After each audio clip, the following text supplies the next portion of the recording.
La sedimentación sirve perfectamente para separar suspensiones, pero ¿cómo separamos un coloide en el cual la fase dispersante es líquida y la fase dispersa es sólida? Como el tamaño de las partículas en un coloide es microscópico, que no podemos observarlo ni percibirlo, solamente nos podemos dar cuenta porque siempre el estado de agregación que tiene la fase dispersa le da una cierta característica especial a un coloide. Por ejemplo, en una emulsión sólida, como es una plastilina, que está compuesta por una fase dispersante sólida y en pequeña cantidad una fase dispersa líquida. La fase dispersa es lo que la hace ser moldeable, porque si no hubiera una fase dispersa líquida, si fuera únicamente sólida, simplemente no podríamos cambiar la forma de una plastilina. Así que siempre en un coloide, no importa el tiempo que dejemos la mezcla en reposo, las partículas de la fase dispersa nunca van a caer al fondo del recipiente, se van a mantener siempre suspendidas. Sin embargo, hay una forma de obligarlas a que se sedimenten, y esto es aplicando una fuerza centrífuga.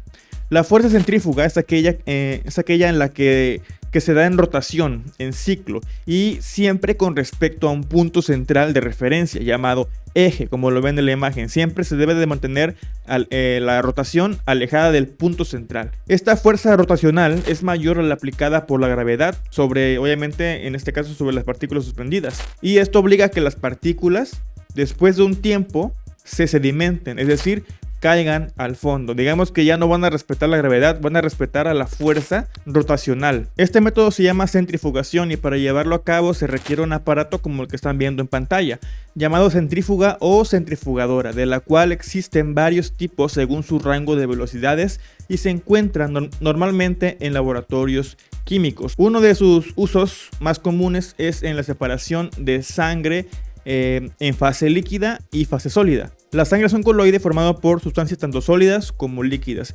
Fase dispersante líquida, fase dispersa sólida.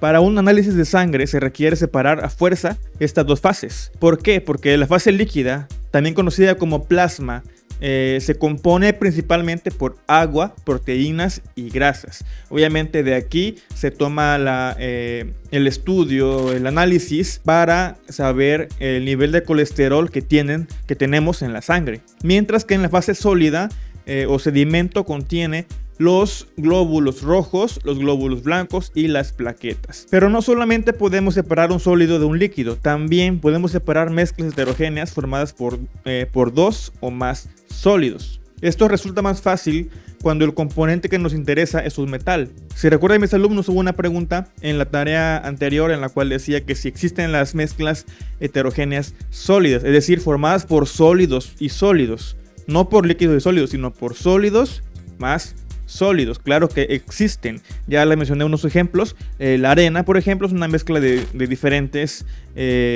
partículas sólidas, mientras que otra mezcla podría ser, no sé, arroz con frijoles, puede ser canicas con piedras o cualquier sólido que esté disperso junto con otro sólido. Así que, como les decía, si un componente, el que nos interesa, es un metal, podemos aprovechar que los metales tienen una característica, una propiedad, que es la magnetización. Es decir, los metales son atraídos por los imanes, la mayoría. Este método se llama imantación. Basta con acercar un imán a la mezcla y este imán va a atraer a todo lo que sea metal. Así separaría el metal de otro material que no sea metal. Un ejemplo de esto es la separación entre hierro y arena. O, por ejemplo, arena y clavos de hierro, ¿no? Y en caso de que la mezcla no contenga metales, a lo que sí podemos aprovechar es el tamaño de las partículas de uno de los sólidos. Por ejemplo, una mezcla de arena y sal. Suena raro, pero es nada más un ejemplo. Si quisiéramos separar la sal de la arena, bastaría con usar el método llamado tamizado. Y para ello tendríamos que utilizar un instrumento llamado tamiz, que también conocemos como colador, solamente que tamiz es la palabra adecuada para aquellos instrumentos que son profesionales, como el que ven en pantalla. Existe una amplia variedad de tamices según el tamaño de su abertura, es decir, el tamaño de los poros, por así decirlo.